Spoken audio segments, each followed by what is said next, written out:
દીવમાં શ્રી રામચંદ્ર પ્રતિષ્ઠા મહોત્સવ ધામધૂમથી ઉજવાશે। મહોત્સવમાં દરેકને ભાગ લેવા ઘરે ઘરે નિમંત્રણ પાઠવવામાં આવ્યા। ભારતભરમાં શ્રી રામભૂમિ અયોધ્યા પૂર્ણ શ્રી રામચંદ્ર પ્રતિષ્ઠા મહોત્સવ તારીખ 22 જાન્યુઆરીના રોજ ઉજવવામાં આવશે। દીવમાં પણ શ્રી રામચંદ્ર પ્રતિષ્ઠા મહોત્સવ ધામધૂમથી ઉજવવામાં આવશે।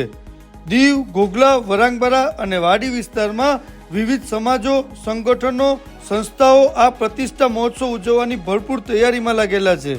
વાયુનંદન સેવા સંસ્થાન, કપિલેશ્વર મિત્ર મંડળ અને રાધે મિત્ર મંડળ ઘોઘલા દ્વારા શ્રી રામભૂમિના ભવ્ય તહેવારને અનુલક્ષીને ઘરે ઘરે નિમંત્રણ પાઠવવામાં આવ્યા। નિમંત્રણમાં તારીખ 22 જાન્યુઆરી શનિવારના રોજ રાત્રિના કલાકાર સાથે રાસ ગરબા, તારીખ 21 જાન્યુઆરીના રોજ બાઇક રેલી, શોભાયાત્રા અને રાત્રિના રાસ ગરબા રહેશે। તારીખ 22 જાન્યુઆરીના રોજ પૂજા, આરતી, દીપ પ્રાગટ્ય અને રાસ ગરબા રહેશે। સમગ્ર દીવ જિલ્લામાં અલગ અલગ સ્થળોએ અનેક લોકોએ જુદા જુદા કાર્યક્રમોનું પણ આયોજન કરેલ છે, જેમાં મહાઆરતી, મહાપ્રસાદ, લાઈવ પ્રસારણની સુવિધા પણ કરેલ છે।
આ બધામાં 3-3 દિવસ આવવાનું છે ફરજિયાત બધા બાઇક રેલીમાં પછી ઘોઘલા ચાલો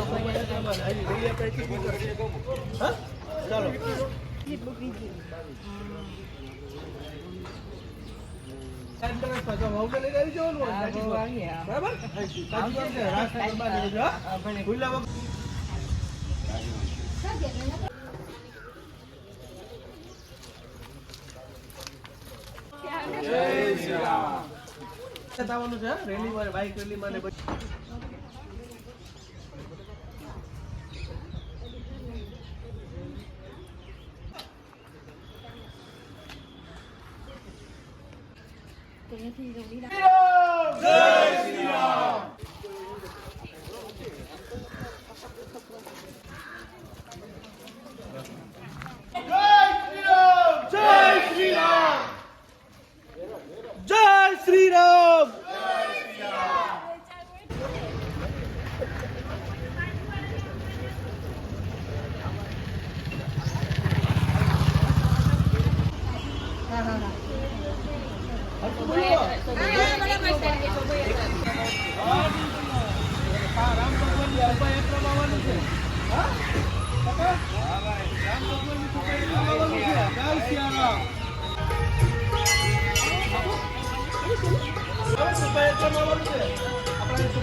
ને કે 3 દિવસનો પ્રોગ્રામ છે કાજીમાં.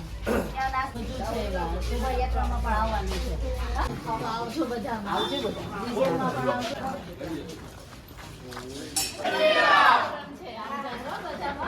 આવજો. 20, 21 ને 22 3 દિવસનો પ્રોગ્રામ છે આપણો. રેલીમાં છે પછી શોભાયા રાસ ગરબા છે, નાસ્તાની વ્યવસ્થા છે, બધામાં ફરજિયાત આવવાનું છે. આવી જાય ભાઈ છોકરા. હા. ફરજિયાત આવવાનું છે. ફરજિયાત આવવાનું છે રેલીમાં ને બધા 3 પ્રોગ્રામમાં.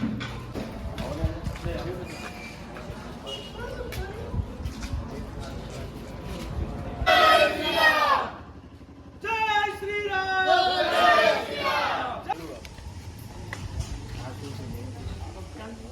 ત્રણ દિવસ ફરજિયાત આવવાનું છે અને સાંજે પ્રસાદી પણ છે, નાસ્તાની પણ વ્યવસ્થા છે અને બાઇક રેલી પણ છે અને શોભાયાત્રા પણ છે. ઘોઘલામાં કાજીરામ રાસ ગરબા પણ છે 3 દિવસ.